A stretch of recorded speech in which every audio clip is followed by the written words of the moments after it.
예수께서 그들에게 항상 기도하고 낙심하지 말아야 할 것을 비유로 말씀하여 이르시되 어떤 도시에 하나님을 두려워하지 않고 사람을 무시하는 한 재판장이 있는데 그 도시에 한 과부가 있어 자주 그에게 가서 내 원수에 대한 나의 원한을 풀어주소서 하되 그가 얼마 동안 듣지 아니하다가 후에 속으로 생각하되 내가 하나님을 두려워하지 않고 사람을 무시하나 이 과부가 나를 번거롭게 하니 내가 그 원한을 풀어주리라. 그렇지 않으면 늘 와서 나를 괴롭게 하리라 하였느니라. 주께서 또 이르시되 불의한 재판장이 말한 것을 들으라. 하물며 하나님께서 그 밤낮 부르짖는 택하신 자들의 원한을 풀어주지 아니하시겠느냐. 그들에게 오래 참으시겠느냐.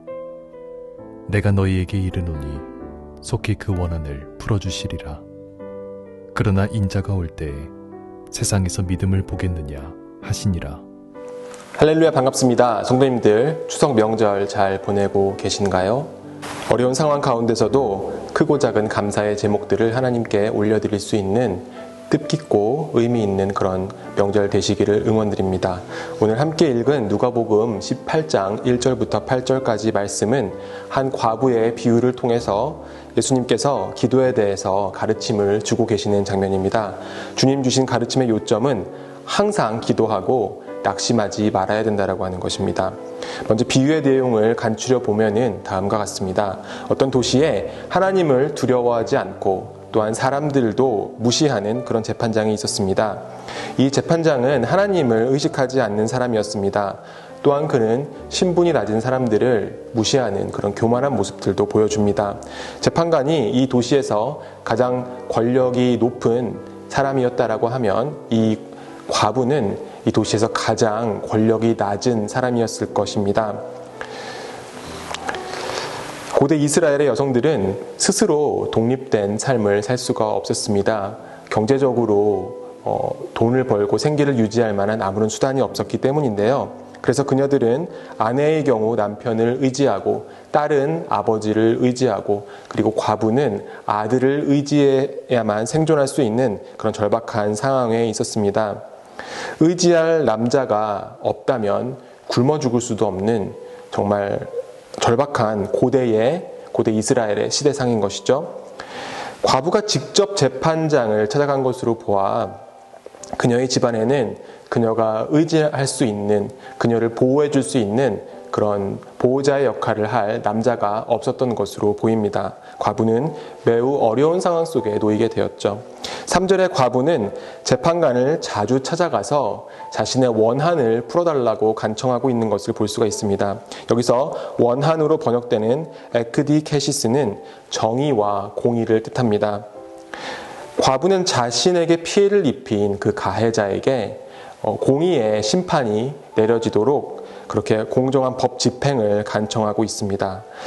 과부가 계속해서 이 재판장을 찾아갔는데 재판장은 오랫동안 그녀의 간청에 응답하지 않았습니다.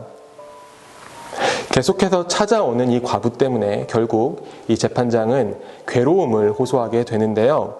이 괴로움에는 두 가지 측면이 있습니다.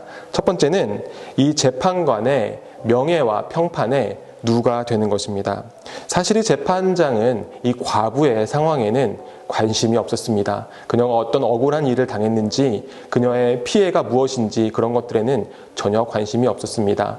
또한 이 재판장은 이 도시에서 정의와 공의를 바로 세우고 법치주의를 그렇게 잘 세우는데 전혀 관심이 없었던 것으로 보입니다. 나쁜 재판장인 것이죠. 그러나 그런 그도 자기 자신의 명예와 평판을 중요하게 생각하였습니다. 그런데 과부가 자꾸 찾아오니까 자기가 그녀의 부탁을 들어주지 않으니까 자신의 명예가 깎일까봐 평판이 손상될까봐 그것에 대한 괴로움을 호소하고 있는 것으로 보입니다. 둘째는 이 과부가 계속 자신을 찾아오니까 물리적으로 번거롭다라고 하는 것입니다. 그래서 결국 재판장은 이 과부를 위해서가 아닌 자기 자신을 위해서 자신의 번거로움과 괴로움을 피하기 위해서 그녀의 원한을 풀어주기로 결심하게 됩니다. 예수님께서 이 불의한 재판장을 이야기하시면서요, 이 재판장과 하나님을 대조하여 비교하시면서 기도의 원리에 대해서 가르침을 주고 계십니다. 이 재판장은요, 교만하고 정이 없고요, 그리고 또한 불의합니다. 그녀는 과부와 그녀의 상황에는 관심이 없고 도시의 정의를 세우는데도 관심이 없었죠. 그러나 이 과부의 끈질김 때문에 그는 이 과부의 원한을 풀어주기로 결심하게 됩니다.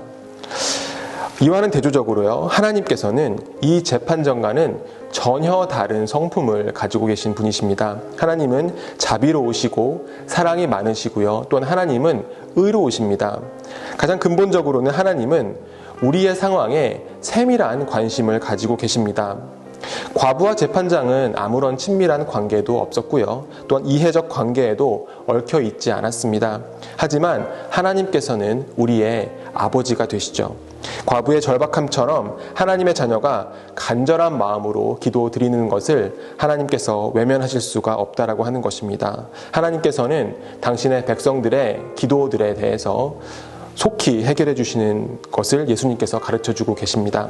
8절에 이렇게 예수님께서 말씀하십니다. 하나님께서 속히 그 원한을 풀어주시리라. 여기서 속히로 번역된 단어 엔타케이는 확실히, 갑자기라는 뜻을 가지고 있습니다.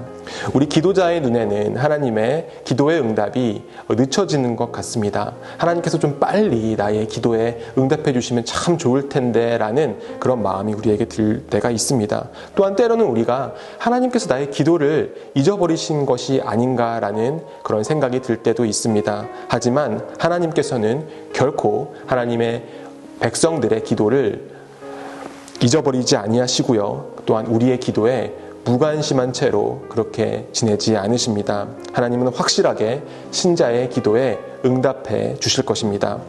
사랑하는 성도 여러분, 우리의 매일의 삶 속에서 우리는 많은 선택의 문제와 또한 우리 삶 가운데 있는 삶의 무게들을, 삶의 짐들을 지녀 나가야 되고 또한 그 일들을 해결해 나가야 되는, 살아내야 되는 그런 어려움들을 매일매일 마주하게 됩니다. 그리고 또한 우리 앞에 놓여 있는 믿음의 길을 걸어나가야 되는 만만치 않은 도전들이 항상 우리 앞에 놓여져 있습니다. 우리가 이 일들에 대해서, 우리들의 기도 제목에 대해서 하나님께 올려드리고 간구를 드린다면 하나님께서 주시는 지혜와 능력으로 오늘 하루도 하나님께서 기뻐하시는 믿음의 삶을 살아갈 수가 있는 것이죠. 세밀하게 우리의 삶을 살피시고 동행해 주시는 그 하나님을 바라보시고 그 하나님을 의지하셔서 기도로 오늘 하루 시작하시고 응답받으시는 믿음으로 승리하는 삶을 사시기를 주님의 이름으로 축원드립니다. 기도하겠습니다. 사랑과 은혜가 많으신 하나님 아버지, 감사를 드립니다. 과부의 간절함과 절박함에 그녀의 소원을 들어주기로 결심하였던 불의한 재판장의 이야기를 통해서 예수님께서 하물며 하늘에 계신 우리를 사랑하시는 공의로우신 하나님께서는 얼마나 우리의 기도를 소중하게 여기시고 속히 응답해 주시겠느냐라고 우리에게 질문하고 계시는 것을 우리가 말씀을 통해서 배웠습니다. 하나님 아버지, 오늘 하루 살아갈 때에 저희들 우리의 기도를 들어주시고 우리의 기도에 응답하여 주시는 그 하나님을 온전히 감사하는 마음으로, 기뻐하는 마음으로 바라볼 수 있도록 인도하여 주시고, 우리의 상황에 낭망하고 넘어지고 어려움에 쓰러지는 것이 아니라 하나님을 온전히 바라보는 믿음으로 끈질기게 낙심하지 않고 간구드려서 하나님께서 주시는 기도의 응답으로 우리의 삶의 여러 가지 모습들을 채워나갈 수 있도록 주님 인도하여 주시옵소서. 감사드리며 예수 그리스도의 이름으로 기도드립니다. 아멘.